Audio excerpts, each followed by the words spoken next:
Welcome to our Bucky meeting on June 18th, 19, Father's Day weekend in the USA.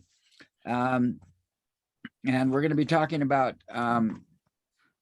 design discipline, Oblivion or Utopia, or Oblivion. That's our new topic. This is our second week. And good to see you. Maybe you could take a minute and give us an update what you've been doing for the last 3 weeks, and then tell us how you're feeling and what you expect to get out of today's meeting. Thank you very much. I'm feeling so much better, as you can hear from my voice. I couldn't join in last week because of COVID, and so it was my turn, you know. Luckily it wasn't bad, but it's very lingering. So I've been off work for like 1.5 weeks, you know, since I got back. So literally I haven't been to office for like 3 weeks. So which is quite a bit of a problem for us because so many things going on, right? Yeah. So what's been happening before? I caught COVID on the way home from London. You know, I think that the last day the travel was just way too long.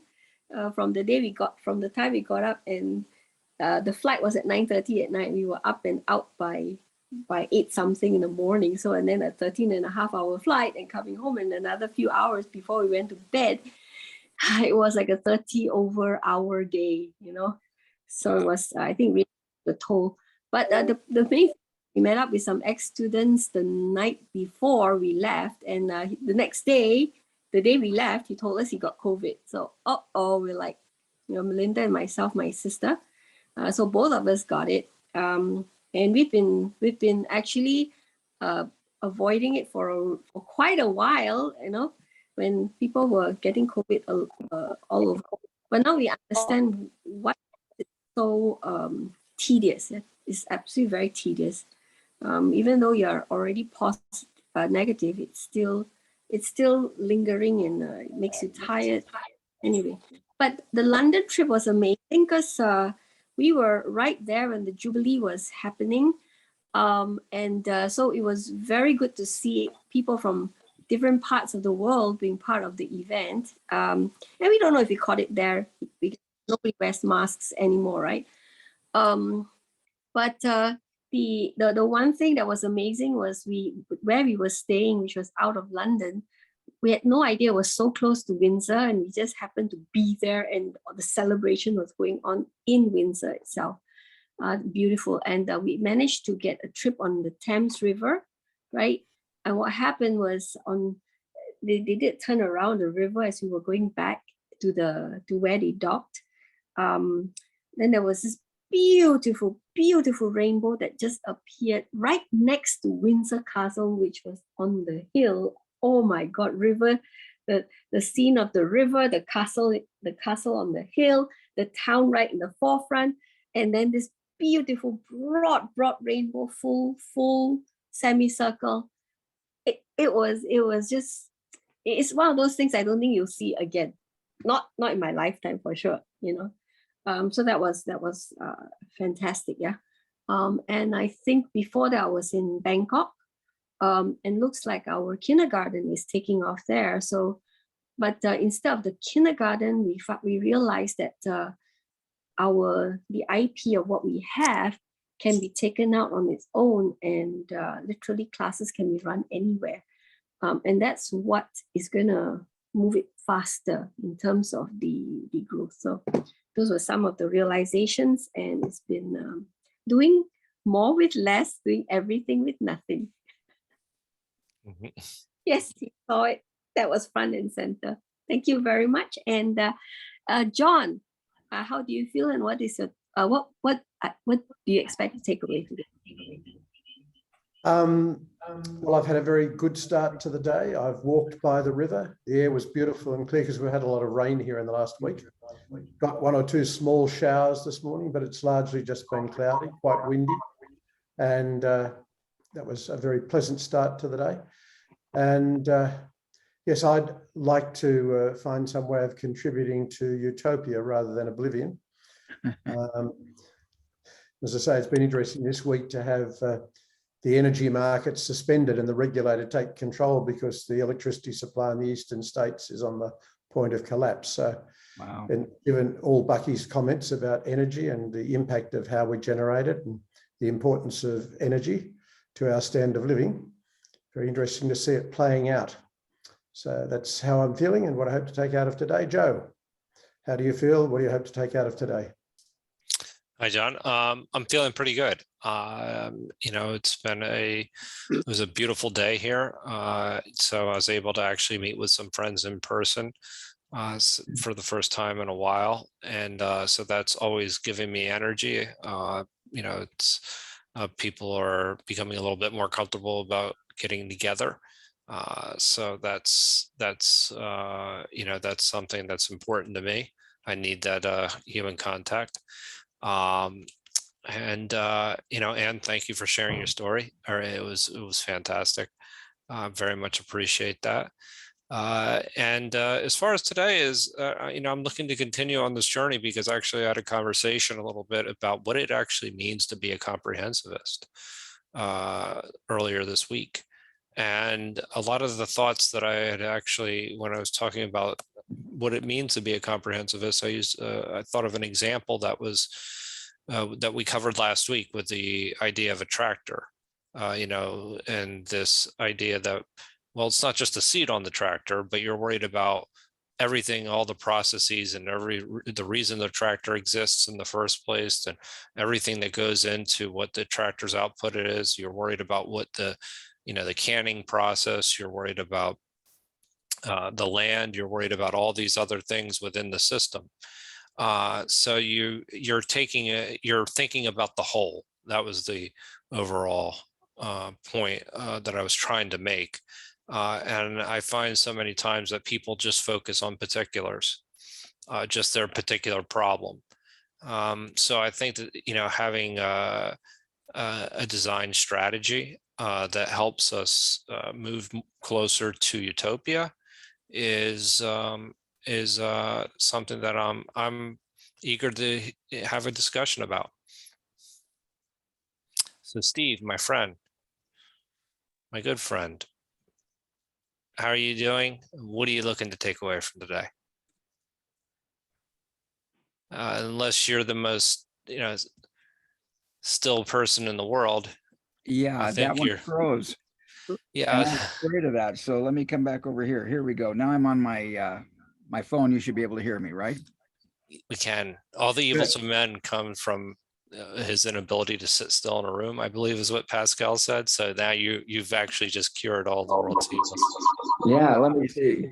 I'm gonna I've got to check and see what's going on with my microphone driver on my computer. I think that's what Zoom finally told me was wrong. So I've got to do some reinstall. So I think I may be able to share my screen, but if not, I'm going to hope that you can take over, Joe. No problem. So we'll just see. Hey, I'm really delighted to be here. It is Father's Day this weekend, and I am a father. I have some kids. I have some grandkids. I have a great grandson. We're all going to go to see Buzz Lightyear tomorrow. We're going to have a little party before and then go see Buzz Lightyear all together. So there's like, we got nearly the whole dadgum theater, right? There's like, the theaters are smaller now, you know, they're the comfort seating guys. But so I got like 20 tickets or something. So we're all going to go there and have a good time. You know, one of the things, the themes of this call has been this idea of the 360, understanding the convex and the concave. So that means 720. Then how that all hooks in together to get 1440 degrees. And people want to specialize, and they want to go in 180 degrees, and maybe sometimes they even get enlightened and want to do a 360-degree perspective on a situation. But it's got to be 720 degrees. What does that mean? And then beyond that, it needs to be 1440. And I'm actually getting visions of what that's about.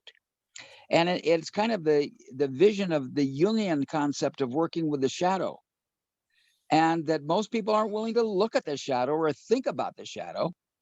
And yet that's what Bucky kind of has an engineering approach to that whole thing. So comprehensivism means 1440 degrees. And so if I can't find 1440 degrees in my picture of reality, then I'm missing something. So I love what these calls are doing. They're just stretching my brain, helping my brain be in another dimension of reality, right? So I'm really thrilled. I'd like to see more people here, but we're pursuing with what we have, and delighted that each of you came here. I did get a contact from Susan, who's in operating. She's in the operating room tonight, saving people's lives. And so we're going to honor and respect that, and send her blessings as well with everyone who's here and who's not. So that's kind of what's going on for me. Joe, if you can push a button and share your screen, that would be a real thrill. And you want to go down to page, because I don't think I can share my screen. No, in fact, my whole computer's frozen. We want to go down to where it says strategy. It's like on page 3 or 4. Oh, there it was. There you go. That's where we're starting out. And if you want to make that a little bit larger, I've already checked with John and he's ready to read tonight again. And make it just as large as you can. And then, and so we'll go there. And John, just go for it. If anybody on the call wants to jump in, read at least one provoking thought at a time, and then let's discuss it. And John, you a Yes. couple of times last week, you stopped at a perfect time. Because Okay. you Is that kinda hit large an enough? overlap, I think, in what was Yeah, going on. that's good. So you Thanks, gotta- Joe. Go ahead, you guys. All right, design I'm gonna strategy. use your computer. Programmed to seek a weather-protected building site, a worker wasp will sometimes fly in through open windows of human habitats. Failing to find the requirements for a site, the wasp flies as programmed back towards the light. Very frequently, it runs into invisible window glass, whose atoms are far enough apart to permit light and radio waves to pass through, but not wasps. The wasp crashes against the glass, but its soft landing gear readjusts its mechanisms, whose arrested wing foils, having lost their tilt, stall and allow the wasp to be pulled by gravity to a second crash on the windowsill. From here, it takes off on a spiral climb back into the room for a second and many successive flights outward towards the light. Only the probability statistics governing the chances of success with a half-open window and X numbers of flights initiated from below the glazed portion of the window opening can hold any hope for the wasps avoiding ultimately lethal re-encounters with the unprogrammed contingency and invisible barrier. Eddington said, "Science is the earnest and sustained intellectual attempt to set in order the facts of experience. Humans' intellects subjectively comprehend the wasp's problem, but the wasp's sting is also a fact of human experience. And despite a compassionate urge, few humans are objective, energetic, and scientifically ingenious enough to invent safe ways of helping the wasp to escape. They think of the wasp instead of the window, whose open half could be shifted from the top to the bottom, or whose glass portion could be covered opaquely with a newspaper, so that the wasp's light-seeking mechanism would steer safely only for the brightly illuminated, free, outward passage into the open air. In short, humans spontaneously try to shoo the wasp, i.e. to reform the wasp's behavioural pattern, instead of spontaneously thinking of how to reform the environment so that the wasp would be spontaneously stimulated by the reformed environment to escape and thus terminate the interference episode between man and wasp." Okay. That's interesting. Well, let's apply that to human beings. I'm not sure we are smarter than the wasp. No, we're Yeah. not. We're absolutely not. And then we're complicated by the fact that we don't make any money on the environment. We make money on our patents, you know? So if I can patent the window, I can save the wasp and make $1 billion. I don't have to worry about the environment. You know, this particular story, my God, my hair is standing actually, because this is exactly the issue that's been created for children all over the world with the education that's been created. Exactly this very problem. They're trying to, instead of looking at the nature of the children, imposing all sorts of adult intentions and methods, that adults think should apply to children, and they don't apply at all in so many ways, and it's shown up every year with statistics, with the misery of the kids year in, year out, and still they don't get it. This is exactly it, I don't, and the kids are harmless, like no sting or anything like that, and they put them through this hitting against this invisible glass over and over and over again for a couple of 100 years. My God, this is a fantastic analogy. Okay, thank you very much. No, But it it's isn't. not just children. I'm reminded of what happened in Pompeii during the Roman Empire.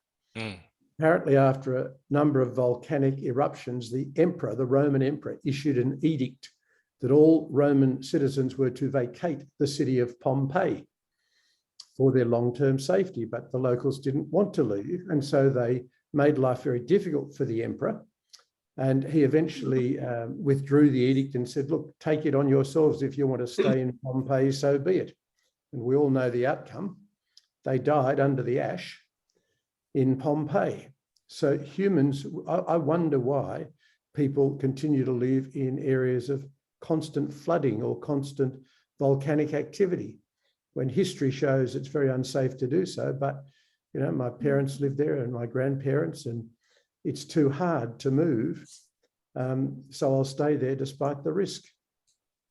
Well, even worse than that is this idea that we'll build in an area that shouldn't be built in.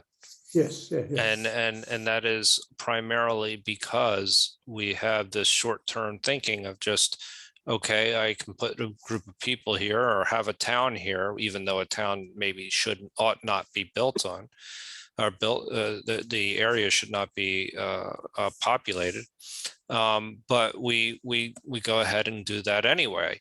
And so this idea that we're solving this very short-term problem of, okay, then we can have, builders and this kind of gets to what Steve was talking about with you can patent the window and make $1 billion, but you can't necessarily solve the problem. And I think that this is where we put the cities in areas that they shouldn't be in. And yeah, that kind of is very short-term thinking, as opposed to looking at the whole planet, the whole geographic region, and looking at long-term thinking. And we do this too with schools. And actually, Bucky talks about this earlier in the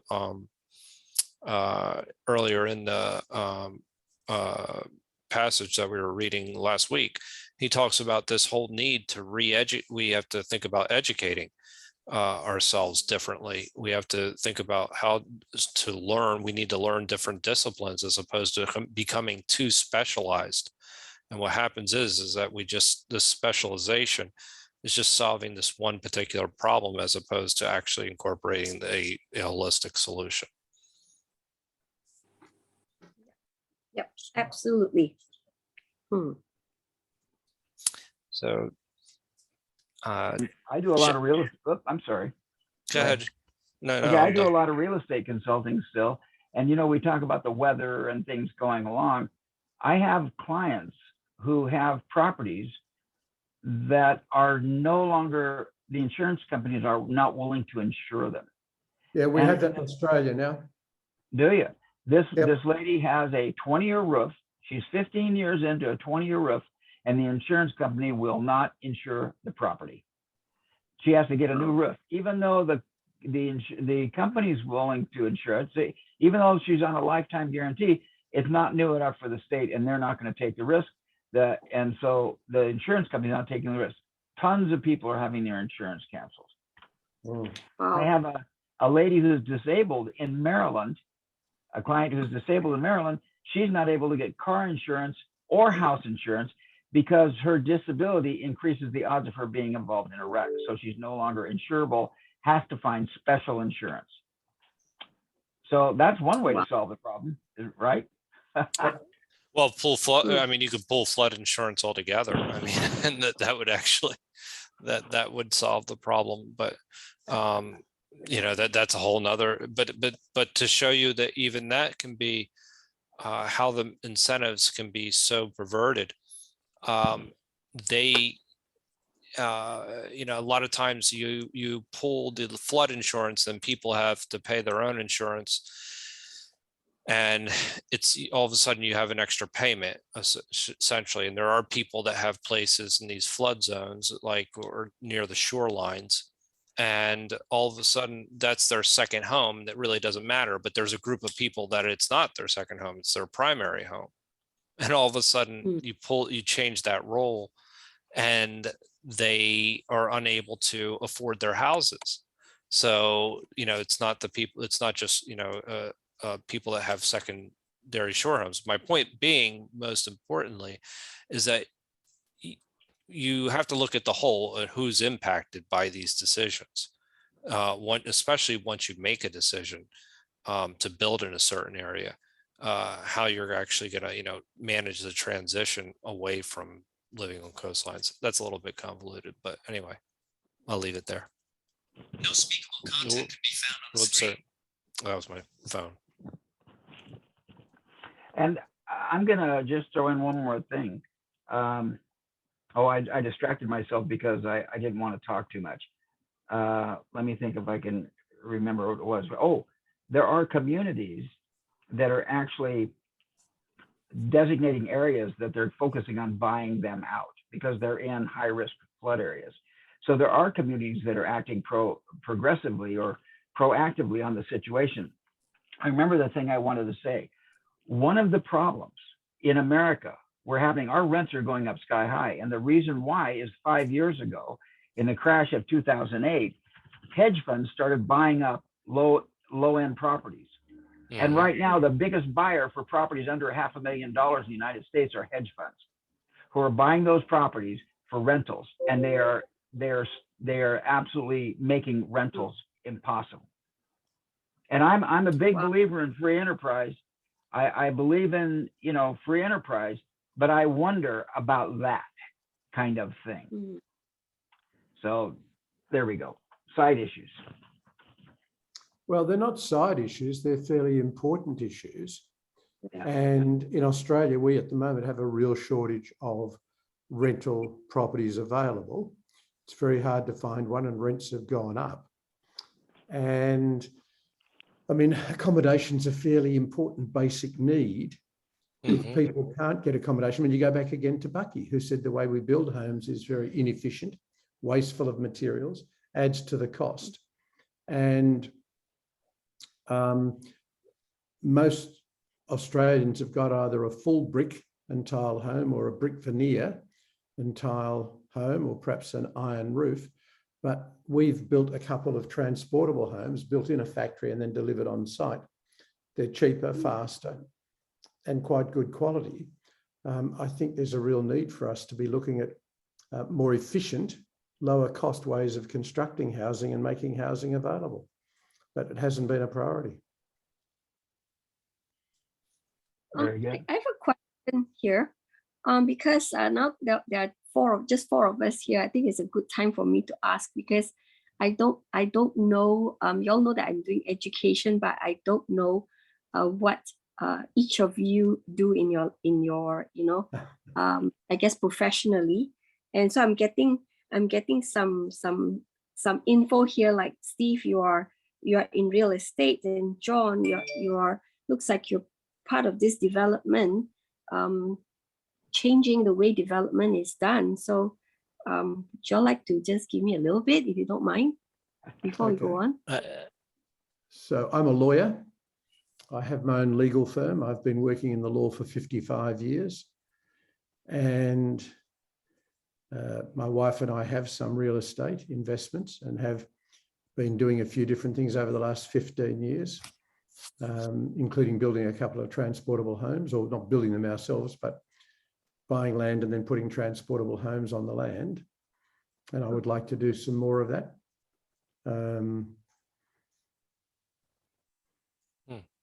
What else? Oh, yes, I've been involved in education. My wife has been, amongst other things, a school teacher and a trainer, has worked in Asia, particularly Taiwan, China, Malaysia, Singapore, with accelerated programs, Money and You, Business School for Entrepreneurs, powerful presentations, creating wealth. The programs that in large part took in Bucky's work. So Bucky's work has been a significant part of those programs. I was first exposed to Bucky's work in 1990, I think. And yeah, particularly the work of Jeannie, the importance of electricity and the way we generate it and the availability of electricity, which is really playing out now, certainly in Australia. And Steve, you say the grid's on the verge of collapse in the US. So again, without electricity, we are in real trouble. Right. Thank you very much, John. And there's Joe and Steve. Yeah, if you don't mind this a few minutes, then it will. Oh, no problem at all. I think this is important to know. Well, I spent most of my career in consulting, but there was a piece of land. I know a little bit about land and real estate.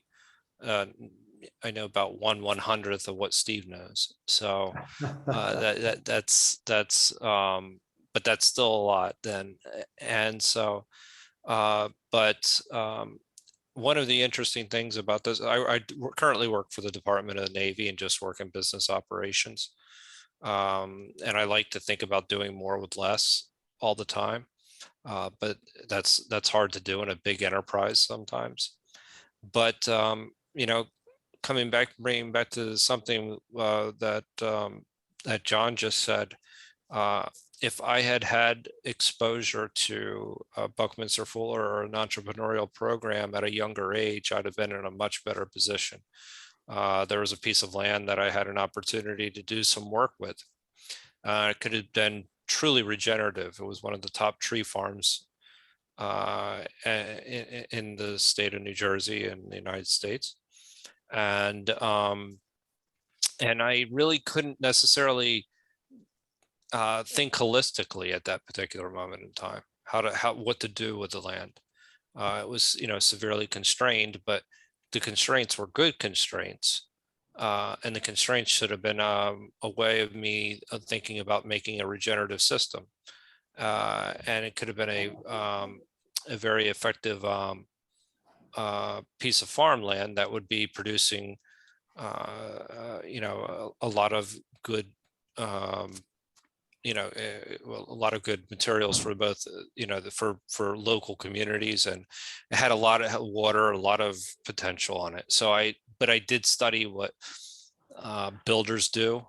And I studied even the soils, the types of soils that need to be in place in order for you to build, and all the rules and regulations with zoning. And then I used to study very closely real estate rentals and the rental market. And I did those as hobbies.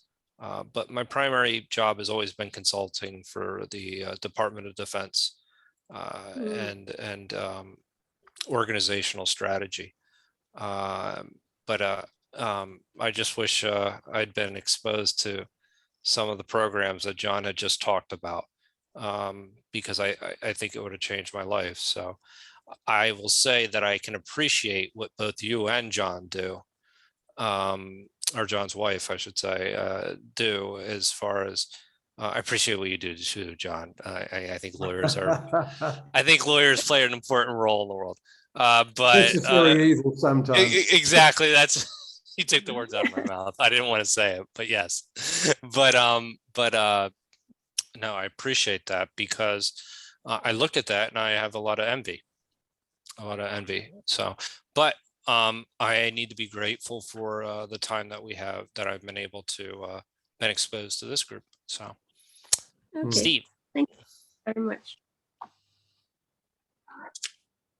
Yeah, Steve. Yeah. Okay. The life story in 5 minutes. In 3 minutes. I started out at BYU with 6 minors and no major. Ended after 6 years, never did graduate. Got in a rock and roll band as part of that time. Almost had a #1 hit record like 3 different times. I left that, went into program director radio station. After 5 years in a radio station, I quit that and started my own advertising agency. I won awards as an advertising agency, and somebody told me that if I worked as hard in real estate as I worked in advertising, I'd be rich. And I laughed at them because I loved advertising. And a week later, I lost my big client. My wife said, "What are you going to do?" I said, "I'm going into real estate." So I went into real estate and started doing national seminars and was on infomercials, was called one of the top 5 infomercial presenters in America for 10 years. I'd walk into a mall in Minnesota and they'd think, people go, "Oh, let's see, you're a movie star. What movie are you?" And I said, "No, you just can't sleep at night. You're watching infomercials." And back in the 80s, I was developing a lot of real estate. I tried like crazy to do mixed use development.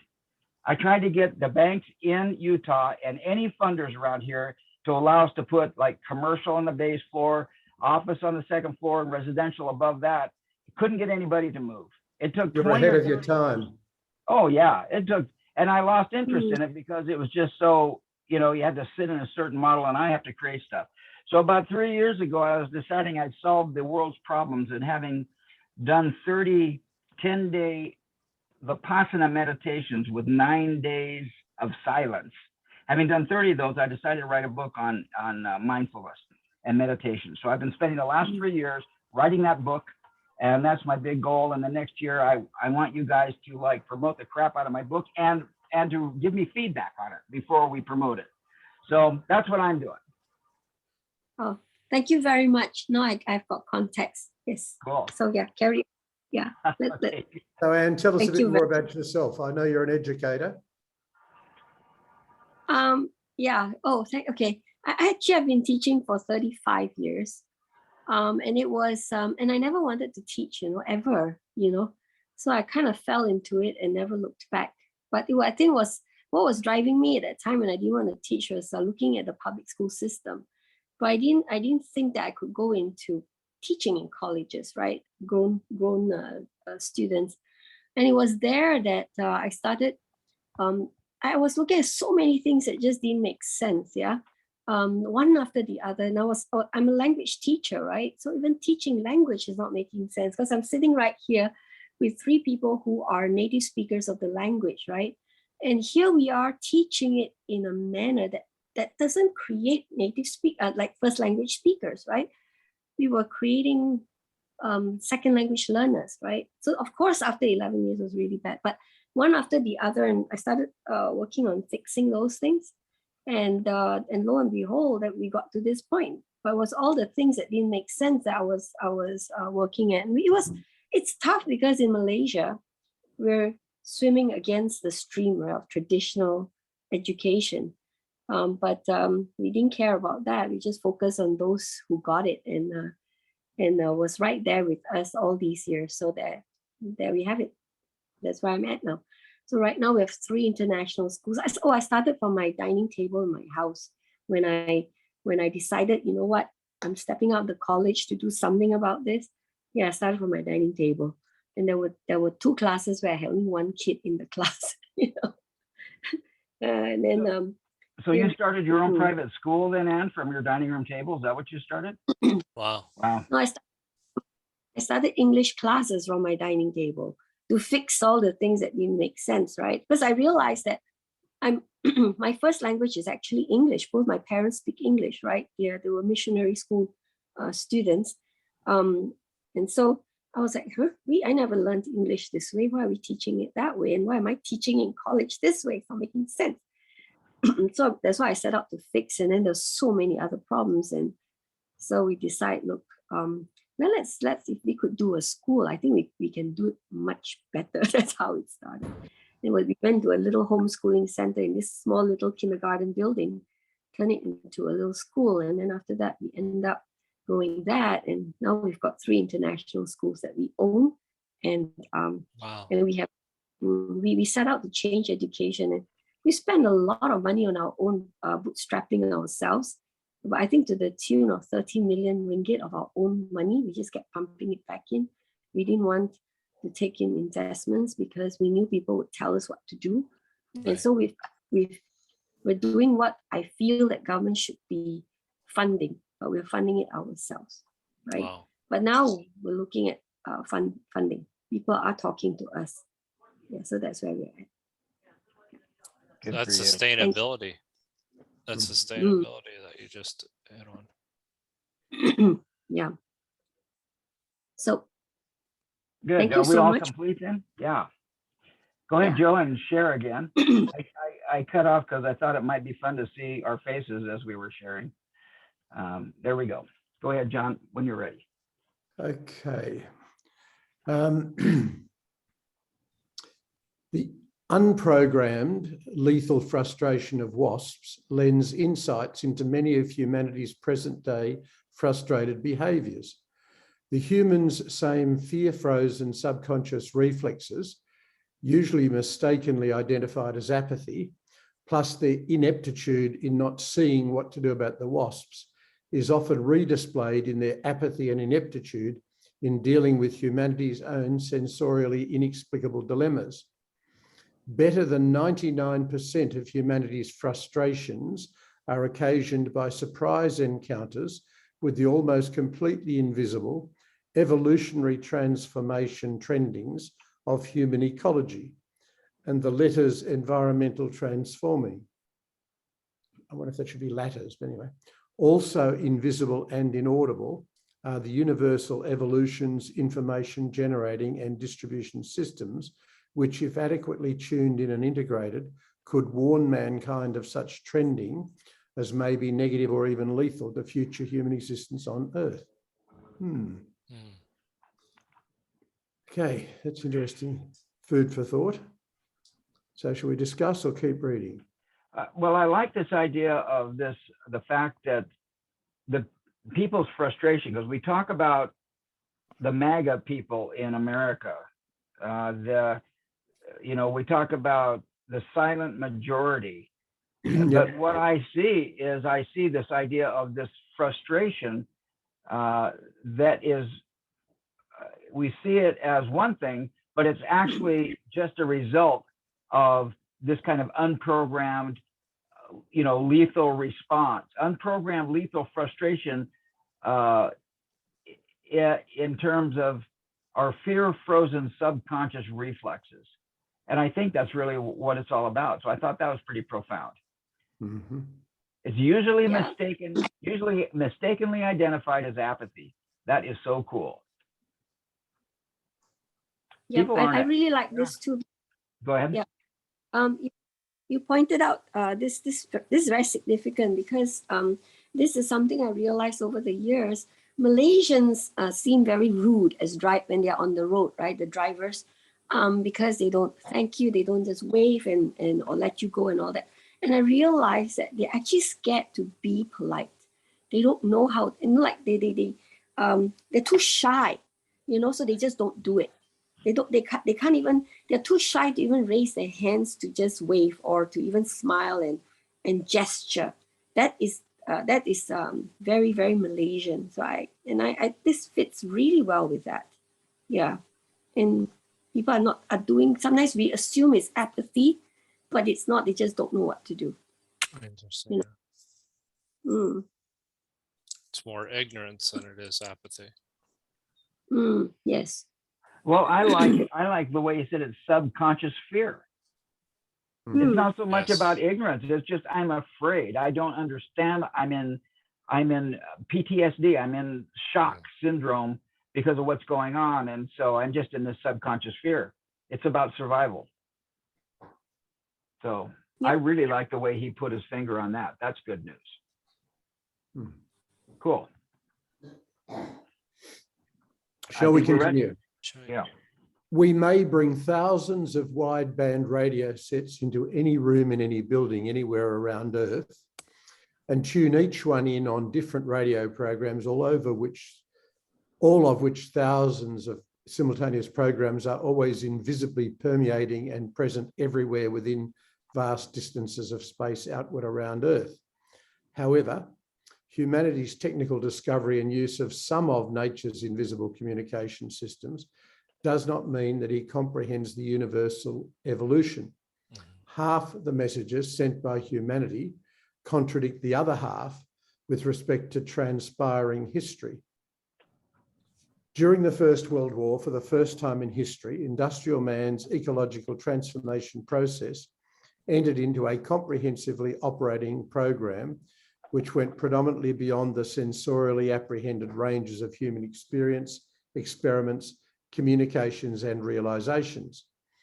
In 1914 to 1918, humanity went from wire to wireless communication, from tracked to trackless transportation, from two-dimensional transport to four-dimensional, from visible structuring and mechanical techniques to invisible, atomic and molecular structuring and mechanics. Can I ask a quick question, maybe a point of clarification? Maybe somebody can help me with from two-dimensional transport to four-dimensional.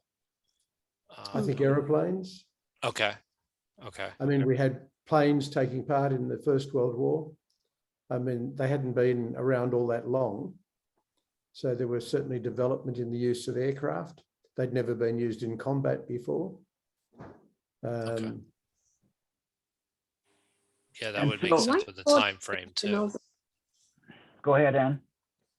Why four-dimensional? I can imagine that as three-dimensional going vertical Right. upwards, right? I was just going to comment on four dimensions. So one way to look at four dimension is duration. So like the space-time continuum, each moment in time has its own space and time. So the fourth dimension, one way to look at it as duration. So it's flying in 3D instead of a two-dimensional transport, a train going on. And you could actually say that the train is 3D because it's on a two-dimensional plane, but it's moving through time. I think Bucky just says four-dimensional because he's referring to time, I think. Any comments or questions on that? Because that was Anne's question. Any other comments or opinions? And again, go ahead, Anne. I think that works for me. Thank you. Okay. And this idea of going from visible structuring to invisible. This is how we started the conversation tonight, was with this 360 to 720 degrees. That second 360 is invisible. And if we go to the 1440, that's doubly invisible. And so Bucky's really big on this idea of invisible. Now, one thing I really like here before you go down too far, kind of scoots back up, because I thought it was really cool when he used the word permeating. There it is. Thousands of simultaneous programs which are always invisibly permeating and present everywhere in the space. And he had those words, permeating and embracing. Do you remember that in the cosmic hierarchies? In synergetics? Right. And there's that word permeating. So he was using the word permeating like a radio frequency filling the universe. So each one of those hierarchies are permeating all the other hierarchies. That's a thought that hit me. Comments on that? Okay. Present everywhere, you know? Interesting. Yeah. Okay, I'm complete. Thank you. So let's continue. Yes. Oh, there's our good Manu is joining us. Yes. Okay, let's continue. As with aeroplane pilots operating instrumentally in night and fog, so today, 1966, do humanity's myriad of specialized experts subjectively read or objectively programmed, exquisitely differentiated, sub or supra-visible electromagnetic functions within the complex of routine or exploratory events of worlds embracing industrio-economic ecological revolution. The latter in turn, but altogether inadvertently, gives inexorable birth to a supra-political and supra-geographical identity, that of world man. Cool, I think we better go through that a couple of times. Yeah. Okay, let's pause on that, because again, the idea of being sub or supra visible, you know, the invitation now is to look at the electromagnetic spectrum. and only 1% of that is visible. And everything below red is too slow for the eyeball to see. It's sub-visible. And then everything above the blue, the ultraviolets, become too fast for the eyeball to see. They become supra-visible. So I thought that visualizing the electromagnetic spectrum in that context would be very helpful to understand sub or supra-visible. Everybody got that? Just think back on those pictures I've shown of the electromagnetic spectrum before. Yeah. Okay. Any other comments or thoughts on this? I think what he's saying is we may be aware of it, we may use it, but we don't understand it. Yeah. We don't really understand what is happening around us and how it applies to us. So Yeah. he's saying we are embracing industrial-economic ecological revolution, and that in turn, but altogether inadvertently, gives inexorable birth to a supra-political and supra-geographical identity, that of world man. Now, if we think of what's happening globally at the moment, COVID played a small part in the changes, but increasingly our interconnectedness is being demonstrated, because what happens to China impacts on the US and vice versa. And we've now got the extra layer. I mean, there've always been political tensions and issues alongside economic and trade issues.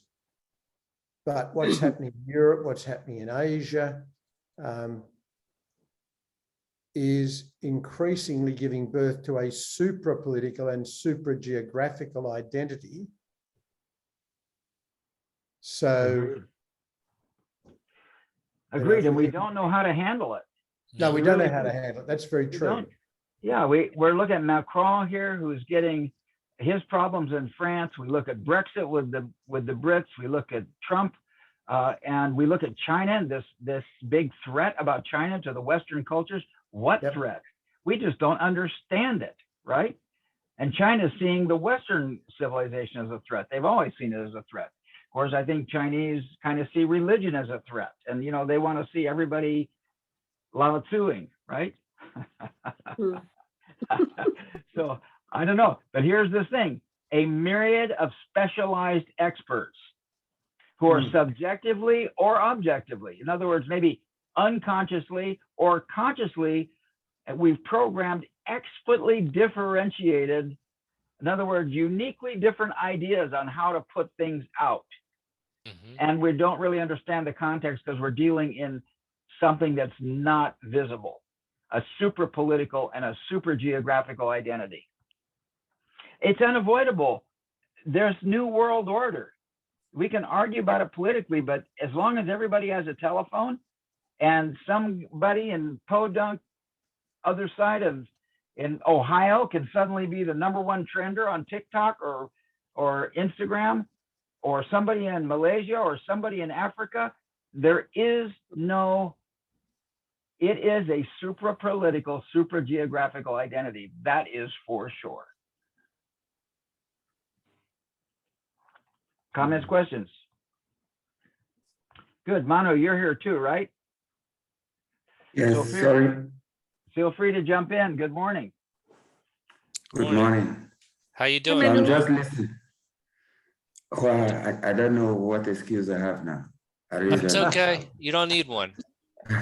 You don't need one. Glad It's you're good. here. It's just good to see you. Go ahead, John. Good, John. The essence of all the foregoing is that 99% of all important evolutionary trends are invisible. There we go. 99% are either unapprehended or uncomprehended by society. The invisible, inexorable evolution will soon convert all nationally and subnationally identified humanity into worldians, Earthians, or just plain omnispontaneously, universally coordinate individual people. Golly. The inexorable trending to one world citizenship is ignorantly and expeditiously opposed by the sovereign nation's self-perpetuating proclivities. The sovereign nations own or control the communication systems and preoccupy the systems with disintegrative news of the disintegrative actions taken by sovereign political entities. Okay. Wow. Well, he sure was ahead of his time. Yeah, I was about to just say that's almost like Nostradamus at that particular, in the sense that he's able to predict the future essentially. Yeah, and state-controlled media. And what year was this written again? 1960s, 1966, he said a little bit earlier. Okay. He was writing this in the mid-60s. Wow. I think the book was published in '69. It was written in the '60s. Again, I'm going to mention something that I mentioned last week as well, is that his ability to predict these things is a product of him being able to comprehend the whole. I mean, so that to be able to see these things, this kind of shows you why it's so important to think about the world in a comprehensive way, as opposed to thinking about it in a very specialized way, where you can see he talked about seeing the ticketing system for airlines last week, but and seeing the future of how those systems would interact. But now he's talking about how communication systems are going to interact with essentially and how the state themselves. And here comes our good friend Susan. Yeah. Welcome, Susan. I want to comment on this. Joe, you said that Bucky had an ability to see these things that are supra-visible. I'd like to say that he didn't have any ability more than yours or mine. He was simply willing to look at that which he could not see right in front of his nose. He was willing to see there was something else going on. And all he had to do was look. And what I found with most of the people I talk to, they're unwilling to look at something they can't see right off the bat. They're unwilling to ponder. They're unwilling to see that which is hidden. They're unwilling to observe that which is not obvious to them. And I show them the electromagnetic spectrum and say, look, here's 1% that's visible. This comes back to his 99% invisible. Everything above ultraviolet is super visible to you. You can't see it. So do you just write it off and say it doesn't exist? Or do you ponder it? Everything below infrared is subvisible. Do you just write it off or do you ponder it? And what I've discovered is that when I'm willing to ponder, when I'm willing to sit and observe and I'll use my imagination, these things pop out. I don't think it's about ability. I think it's about willingness.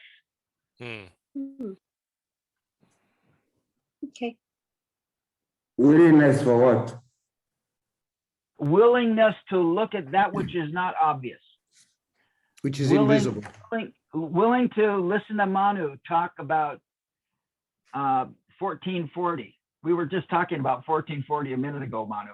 And this idea, you kept pounding on this, not 360, it's 720. And so to have to try to do what I can to visualize what is 720, what is 1440? I could have just written it off and said, nah, that's just crazy talk.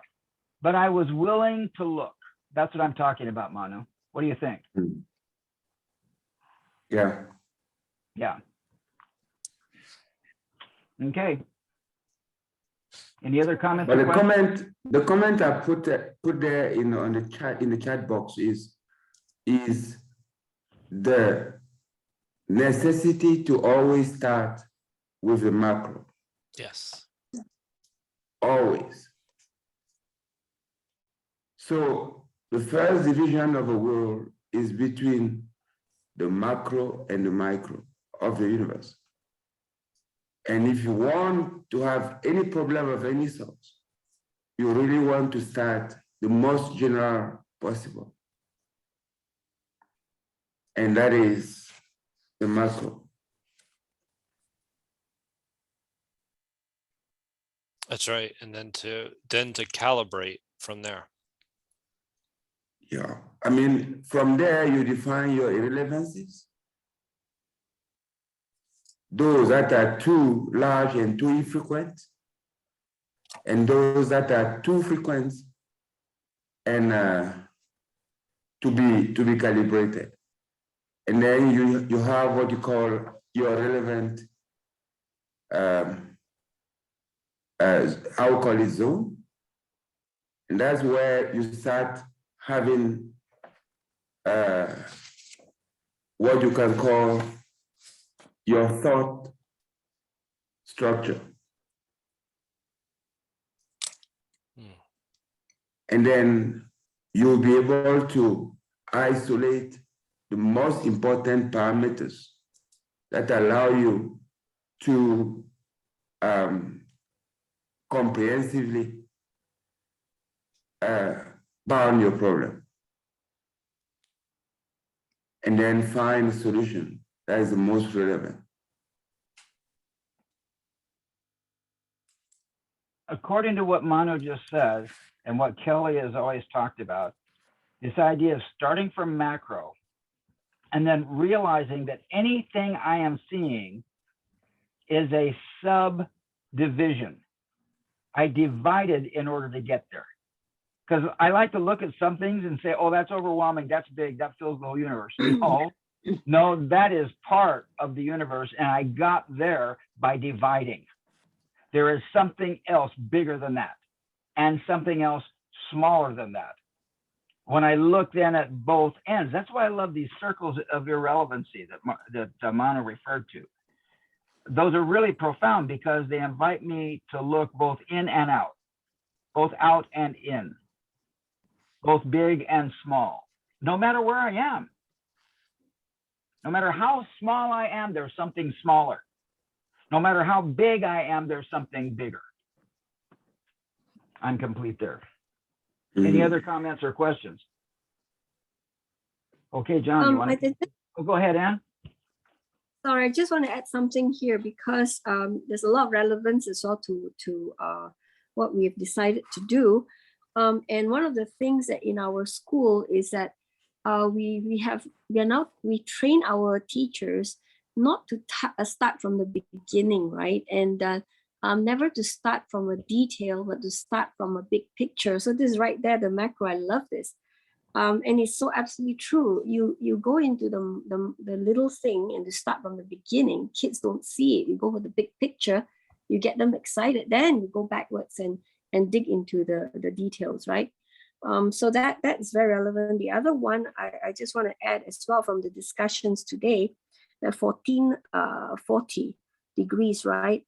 We've been working on a quantum personalized development assessment. We call it, that's what we are calling it, right? So we've been using the word 360 evaluation assessment, but no, because it's multidimensional there, it should be 1440. So that's the big change I'm going to make to the thing that we're working on. So thank you very much. Yeah, I'm done. And Anne, I've been really pondering this, how do I get from 360 to 1440? And I've got a graph on it. I've been thinking about doing an audio on that because I think it's so profound, how to go from 360 to 720 and then how to get to 1440 from there. And so maybe I can put something together to support you on that. I also want to bring up a thing that one of Manu's favorite things is start from where I am. You know, so many times we take our students and we start them from where we think the beginning is. The students don't relate. They can't relate to that. And Manu, you know, Bucky's big thing is start from where you are. And I think that's that student assessment to make sure they're in the right place at the right time and they really see themselves on purpose in this educational process. Because if they don't see themselves on purpose where they're starting from, they're going to have trouble maintaining attention, I think. So start from where I am. Yeah, and I like this because actually we've been talking about this this PDA thing as a 4D PDA, right? And we've kind of worked out what our 4D is. So yes, the diagram would be very, very helpful. So the thing about dealing with kids, I know, is that they get excited about things they don't know, you know, and they can complain if it's things they already know, yeah. But if you take what they know, but actually even things that just amazing, weird, strange, they love that. If you start with things like that, and we do that with the kindergarten kids, we don't look at the dogs and cats and tigers and rabbits and all that. The first thing we do when we introduce animals to them is we show them all the weirdest creatures on earth, in the water, up in the air, and they had to go search and find the name of those animals. So things like that, and little kids, they get so fascinated. So that's why we Stretch their decided. paradigm. Correct. Yes, exactly. Thank you. I like that. I'm going to write it down. Strip the paradigm. Okay, thank you very much. Yeah, a lot I'm taking away right now. I slow us down a little bit. Do you give me permission for that? For what? I'd like to just to slow us down a little bit by reading out a little paragraph that I came across and which I think is so powerful. Okay. Is it possible? Can you hear me when I talk? I'll try to read slow. Okay. Do you want to share your screen, or do you want Joe to scroll this screen? No, I'll just read. Okay, then we'll stop sharing so that there's no distraction. How do I stop? There we go. Thank you. Thanks, Joe. No problem. Okay, let me read slowly. Is from the book Operational Manual of Spaceship Earth by Bucky.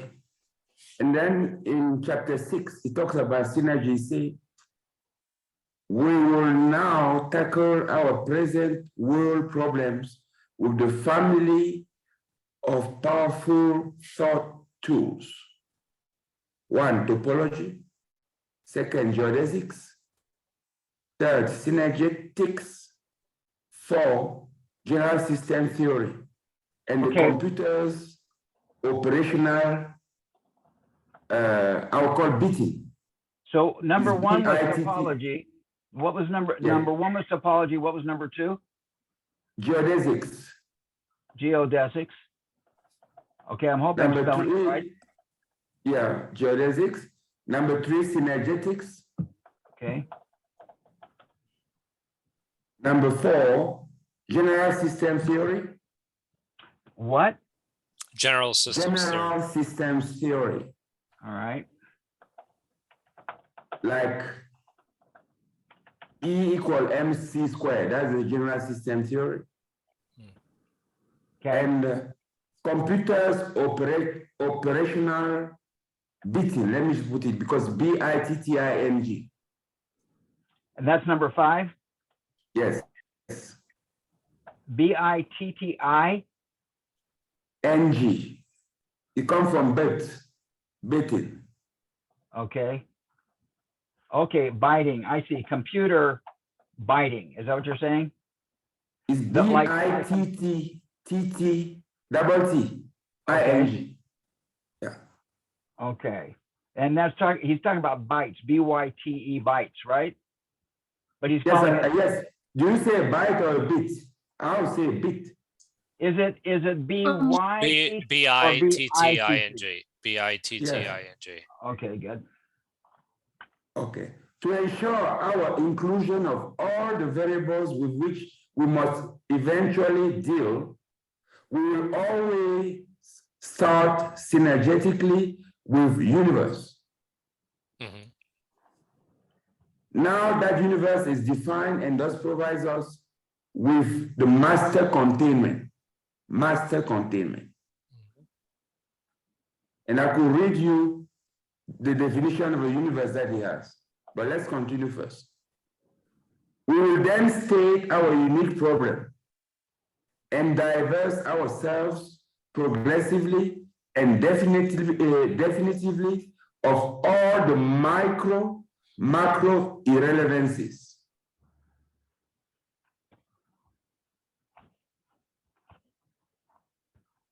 Are humans necessary? Are there experiential clues that human intellect has an integral function in the regenerative universe as has gravity? How can Earthians fulfill their function and thus avoid extinction as unfit? To start with, we will now progressively subdivide universe and isolate the thinkable concept by bits through progressively dismissing residual irrelevancies.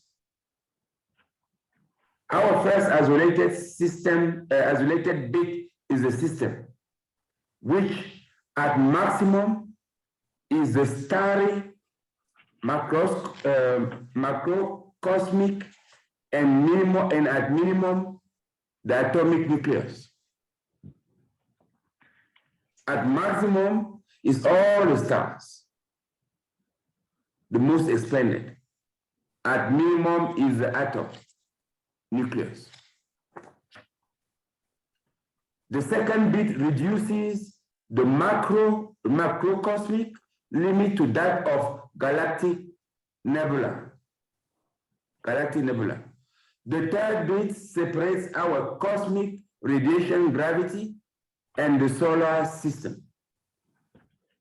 And the fourth bit isolates the cosmic radiation, gravity, sun, its energized life-bearing spaceship Earth, together with the Earth's moon as the most prominent component of life regeneration on spaceship Earth.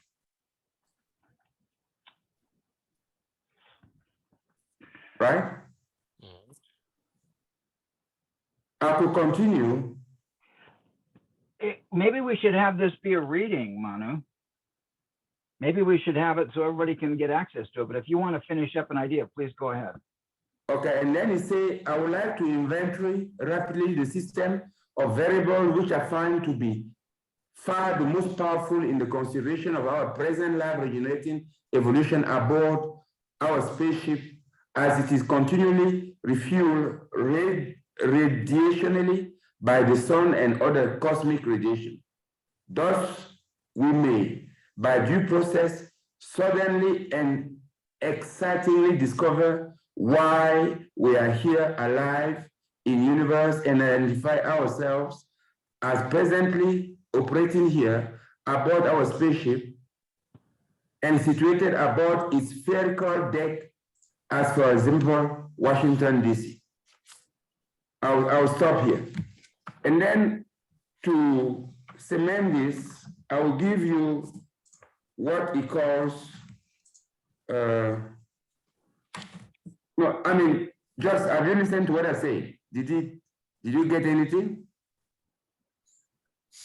I think it confirmed what you were saying earlier about how to start with the macro and to, kind of calibrate and come in, to figure out what's relevant and what's not relevant within that. And obviously the tools that we would use for that are the 4 tools that you had actually listed in the chat there, which were included. So that this is a new way of thinking. Go ahead. This is his way of thinking. The problem here was the role of human in universe. That was his role. And he gave the way that of understanding and comprehending that role of human beings on spaceship Earth and in the universe. And this idea of I'm sorry. Yeah. No, you're absolutely right. This idea of thinkable concepts, right? This is how we, break things down. And this is started to understand the whole. So you were actually about to read his definition of universe as well, right? So Yeah. so it's starting with the universe, which is the whole, and then subdividing from there. Yeah. Yeah. And so here, and the tools that we, as I mentioned, that we would use, is general systems theory and synergetics and everything else. But no, this is I think this is a really critical text that you're covering. And he's saying that if you want to apply that in terms of education, you first be a generalist, because the macro is generalist. You really need to, if you are developing the skills, and if we are educating a Jews, is to first be a generalist. You can't educe by being just a specialist. It wouldn't work. One of the okay. But I wanted to read something here. What is definition of universe? It says, the universe is the aggregate of all humanity's consciously apprehended and communicated experience, with the non-simultaneous, non-identical, and only partially overlapping, always complementary, weighable and unweighable, ever transforming event sequences.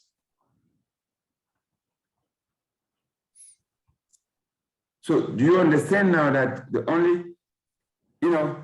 and you say each experience begins and ends, ergo it is finite. Right. Because our apprehending is packaged both physically and metaphysically into time increment of alternate awakeness and asleepness, as well as into separate finite conceptions such as a discrete energy quanta and the atomic nucleus component of fundamental physics discontinuity. All experiences are finite. And it continues very, very powerfully and say, therefore, universe as experientially defined, including both the physical and metaphysical, is finite.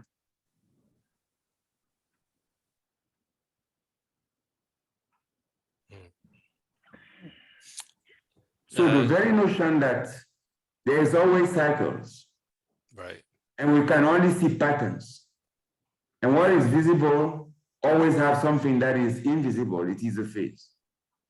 It's India. Okay. But coming back to the idea of education too is really important in this process.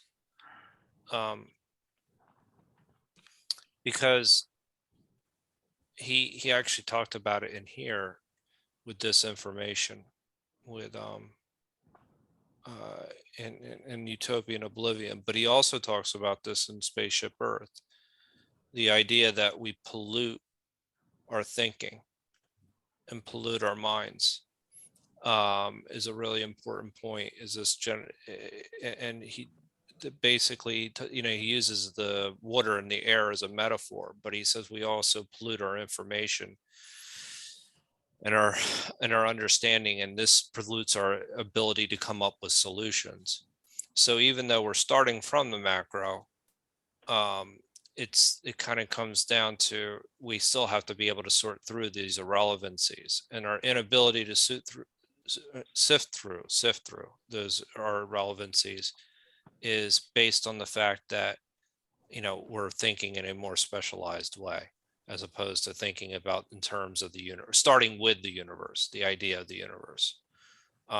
So yeah, no, the operating manual for Spaceship Earth is what really opened my eyes to Bucky, to really, because I felt that was the most clear.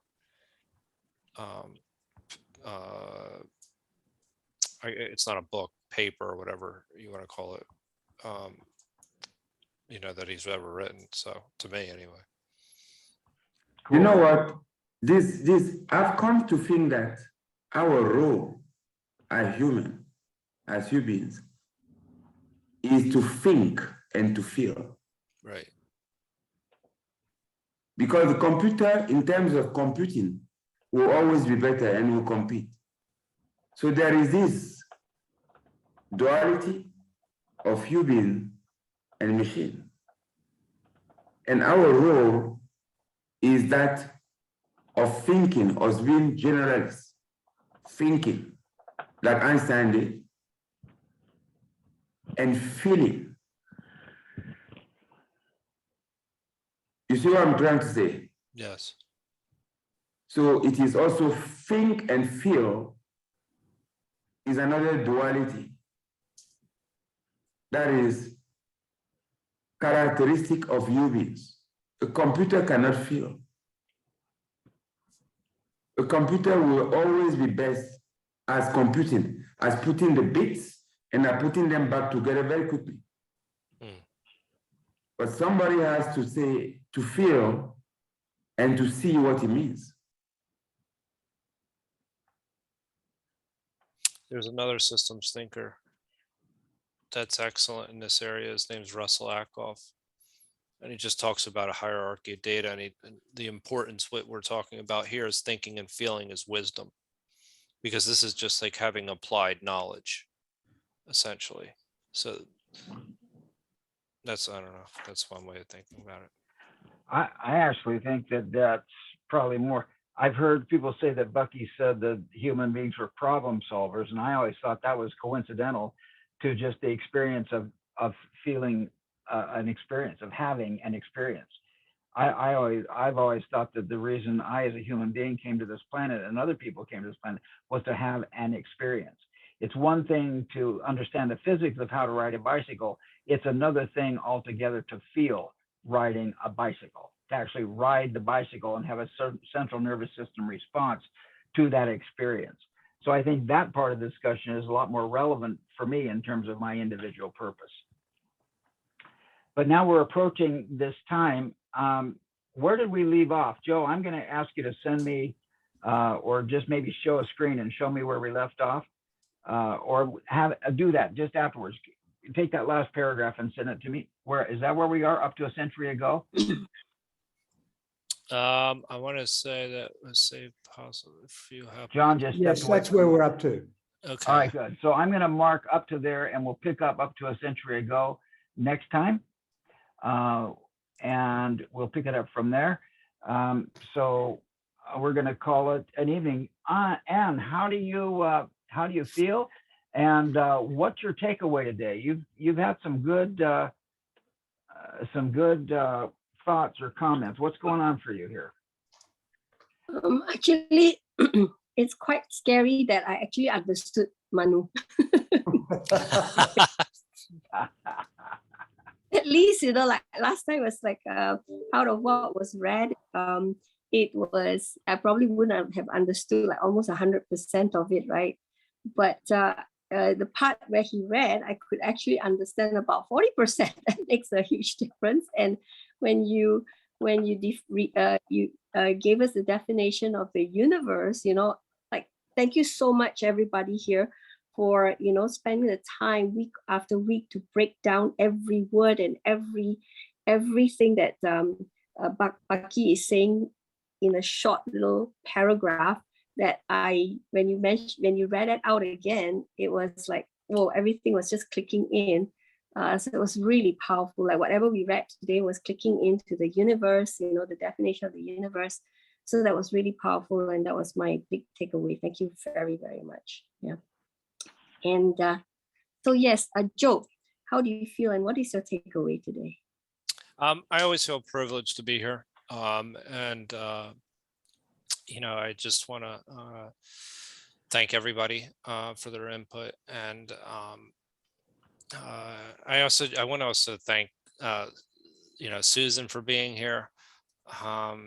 She's just gotten out of surgery and made the effort to be here with us this evening. So that means a great deal to me, and I appreciate everybody. I mean, John reading Manu bringing in operating manual for Spaceship Earth, one of my favorite Bucky papers, and for asking about our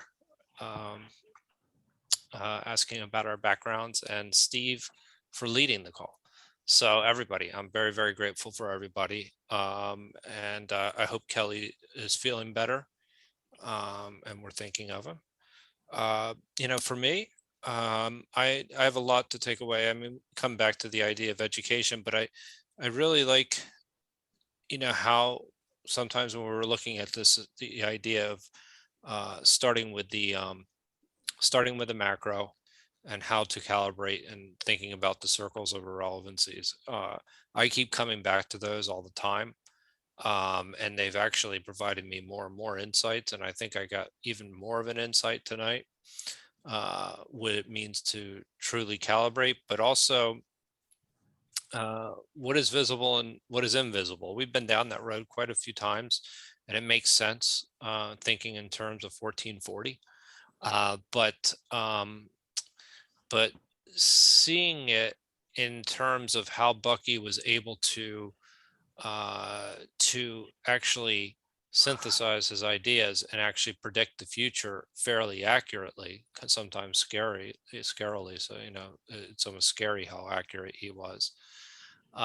Really is inspiring, and it shows you how important it is to be on this call. Because then, you know, that we're starting to think in terms of the whole, maybe that we'll start to have these deep insights that Bucky actually had once had. You know, those are my, there was also the 2-dimensional and 4-dimensional aspects of transportation as well, and understanding duration within that framework of those were dealing with delivery systems, if I remember correctly. So those, I mean, those are, I have a lot of takeaways. Those are just some of them. But John, my good friend, how do you feel? What do you Thanks, Joe. I'm grateful to be here, and I've had a lot of thoughts prompted, particularly by what's happening around us in the world. And then, Manu, as you said, the foundation is to be a generalist. If we don't have that foundation, then no matter how specialized we may be, it's unsound and potentially unsustainable. And I do feel that what we are doing is increasingly critical in terms of the world we're living in, the things happening around us. So just, as I say, very grateful to be here, grateful to be exposed to new thoughts and reminded of previous thoughts. And I think the more often I go through this, the more I get out of it, the better it is for me and for those with whom I work and come in contact. So I'm grateful to you all for making it happen. Disappointed that Kelly can't be here with us, especially since he's responsible for starting this. So hopefully he will be with us next week. And yes, Susan, thank you for making the effort to get here, even if only very briefly. And Anne, glad to hear you're recovering. So Susan, how do you feel and what do you take out of today? I feel very grateful that even if I'm doing something else, you folks are carrying the torch and moving things forward. I am going to have to go back and catch the 1440 discussion. But I think when I popped in, I heard Steve talking about supra visible. And for as much as I love to let my imagination run into microcosms and holofractals, I will tell you that every morning I set my alarm and I wake up, but then drift back to some gratitude pieces, and some of those super visible pieces that I'm thankful for are just the Earth spinning in its orbit and the sun coming over the eclipse of the planetary surface, and how reliable that is, and what a miracle it is that we don't mess that up. So there's always so much more to get out of this, and I'm just grateful that everybody keeps things going. Manu, how do you feel and what are you taking away? First apology. I'm out of my base I don't know what it is. I set up my clock to be up on time, and it was another time. I don't know why. Anyway, I'm very, very grateful to be here. I'm very grateful for all the contribution before. I'm grateful that you had the patience to let me disrupt you. So what I take away is really the importance of what we've done before. I don't know if you guys are making the link. You know, cosmic hierarchy, generalization of generalization. And we had all of those orders. And Bucky first showed how, you started how nature does things, or how it is. What it is. And then there were the me's. And the two were put together in a kind of micro way to allow us to understand that there is a geometry of thought and that it can be used to solve problems. So that's an importance, something really, really important. And thank you, Steve, for persevering into that, and then everybody else that contributed to that. The second most important thing is the underlying order in randomness. That is all the closed pack that we saw with the number of relationships and the defining a kind of, a geometry that allow us to understand that order that underlies what appears to be random. That is also very powerful to me. And the third is just to understand that we have a tool, and then in terms of the practice of it is start where you are, cast your net the farthest possible, be patient enough to dissect it, define what is relevant, that is what carries the most information that is relevant to the problem that you are facing, and be diligent in implementing those things in order to solve the problem, and be careful in recording the things in such a way that when time comes, you might retrieve easily. To me, that is very, very powerful. And that's how we must educate. Otherwise, we fail our final examination. So that's what I take away. Steve, how do you feel? What do you take away? I'm just honored to be here and honored to be in these conversations. Wow, there are very few people who do this, and they're very important to me. And I put in the Philippine wine dance and the other video on 720 degrees for quantum spin, how an electron spins, and I put those into the chat.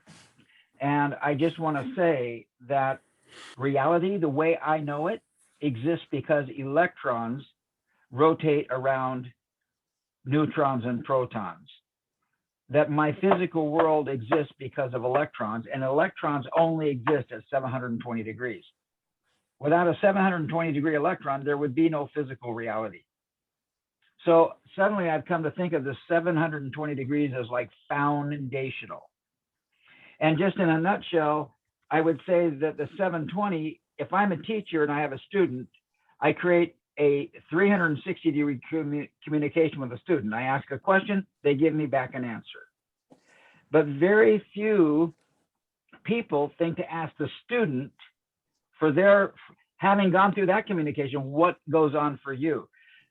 And so there's another 360 degrees as the student talks to the teacher and the teacher feeds back. This is, for me, this is like I deal with Elon Musk. He asks his people who are applying for jobs, he asks them, well, what kind of problems have you solved and how did you solve them? So now he's getting their 360 degree universe. Instead of telling them what he wants and getting their answers. He's saying, what's your universe like? What's working for you? And so there's your 720 degrees. I'm important, but the student's important. And the student is not just important as a feedback mechanism. The student is an entity. And I need to tune into that entity. Therefore, I'm at 720 degrees. Anyway, that's kind of a little vision or insight that I really got out of this. I love the fact that Bucky said on her reading tonight that we use science in order to set in order the human experience. I am having an human experience, so I create science to explain it all and say, oh, this is why I'm having an experience, you know? And I just love that in terms of how local I can define my experience. Like, I look out and I look at the universe and it's just so freaking overwhelming to me, and realize that whatever I see is micro. Whatever I see is only part. And to move into that thing and then realize that there's something I don't see that's even smaller than me, that it's not about I'm in the center and there's a circle around me. It's like I'm a donut, and outside of me is a bigger donut, and inside of me is a smaller donut. I mean, that just blows my mind. There's your 720 degrees right there. And I love these conversations because they just allow me to think about the nature of beingness itself. I'm so glad Susan made it. I'm glad each of you made it, and we'll go for it next time. See you next time around. Do you read my comment there? Okay, a unit of thought is a minimum 720 degrees. The bit of thought, the stepping aside tree that opened the door to the forest of life. Remember to comprehend you always have a drop. You always have to drop a dimension, the remaining 720 degrees. Yeah. You remember that we've done this? Yes. Yeah, the 720 degrees is the subvisible dimension. Is that what you're saying, Manu? Yeah, I'm saying in order for you to understand anything, we are 4-dimensional, but we perceive in 3 dimensions. Right on. So 3 dimensions And to do is that, 720. you have to, yes, you have to drop a unit of dimension. Yes. Yeah. Yes. And I have some ideas on that on how to get to the 1440, and I'll try. Yeah. I'll do what I can to send you an email on that. And it can also be said that is a price to comprehend. You really need to pay a price to Mother Nature in order to comprehend the micro. Yeah. Yeah. Okay. Hey, Susan. Yes, sir. Yes, how are you? Cool, cool. I'm home now. Yeah. See you all next week. I'm going to stop the recording. You can talk as long as you like.